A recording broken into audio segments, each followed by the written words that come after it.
Why fertilize the soil of a cacao plantation and how to do it? Cacao plants, although they are in an agroforestry system friendly to the environment, where they are combined with other plants and trees, they need nutrients from the soil to develop and better produce.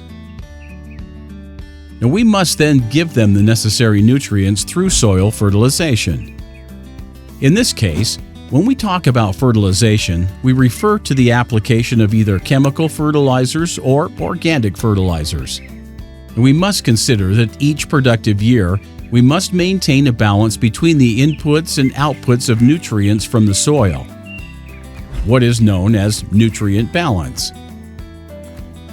Nutrient inputs are through chemical fertilizers or organic manures, rainfall, and nitrogen fixation by leguminous trees. On the other hand, the outputs are given through the harvest of cacao, banana, other fruits, firewood, or wood that are obtained in the cacao plantation. Also, nutrients are lost by filtration and by the soil that drags the water. For example, in a cacao plantation that is not fertilized, when more than 500 kilograms of dried cacao and more than 100 bunches of bananas or plantains per hectare per year are produced, the outputs are generally greater than the inputs, even though we have leguminous trees and abundant rains. Therefore, it will always be necessary to fertilize. We can know the fertility conditions of the cacao plantation by analyzing the soil through sampling. For the sampling, we must make a tour of the plot, defining at least 10 points per hectare. Using a soil auger or a shovel, we take the subsamples that represent the general conditions of the cacao farm. All the subsamples are placed in a container and mixed to obtain a 1 kilogram composite sample, which is sent to the laboratory for analysis. With the laboratory report, we will be able to know the level of the nutrients according to the existing reference ranges. Thus, for example, if the adequate level of potassium is between 0.2 and 1.2, and the result of the analysis is less than this range, this indicates that the rest must be supplied with fertilization. Another important aspect to check is acidity, since the absorption of nutrients by the roots can be affected. The more acidic the soil, the less nutrient availability there will be. For example, a pH below 5.5 indicates that there are acidity problems. To correct the acidity, the soil must be limed. The doses of lime can vary according to the value obtained. It is generally at least 20 sacks of lime per hectare, this if the pH is below 5.5 and the calcium and magnesium contents are also low.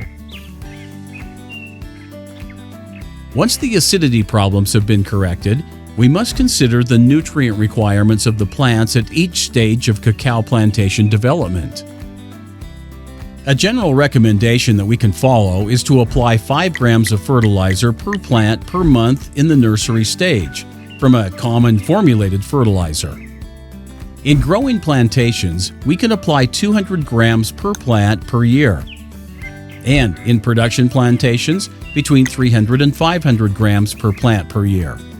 It is ideal to use fertilizers that have nitrogen, phosphorus, and potassium, such as 15-15-15 or 18-5-15.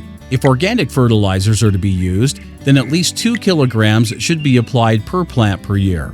It is ideal to use fertilizers such as compost, bokashi, or chicken manure, which have the highest possible content of nitrogen and potassium. With these fertilizations and good pruning, the aim is to produce high cacao yields, close to or greater than 1,000 kilograms of cacao per hectare per year.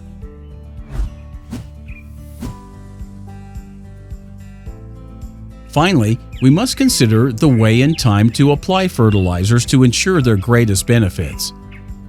Fertilizers, manure, or lime can be applied around the trunk of each tree or also between the cacao rows. The most recommended way is around the trunk, since it will be closer to the roots of the plant. Regarding when to apply the annual dose of fertilizer, it must respond to the state, size, and development of the plant's fruit. In this sense, it is best to distribute the dose of fertilizer or manure in several applications during the year. 4 applications a year is an adequate alternative to cover the needs of the crop in its main stages. In the example that we see, the first application is made at the end of the peak production period at the end of the year, between the months of January and February. The second, about 3 months later, when the big harvest flowers occur. The third fertilization at the end of the production peak, between July and August, and finally, at the time of small flowering and at the second production peak, between October and November. In case we can only make 2 applications a year, the ideal will be one in January-February and the other in July and August. Following these recommendations, we will correctly fertilize the soil of our cacao plantations. The results will be successful. Chocolate for All project, financed by the Inter-American Development Bank and executed by Heifer International Project and Cartier in their field actions.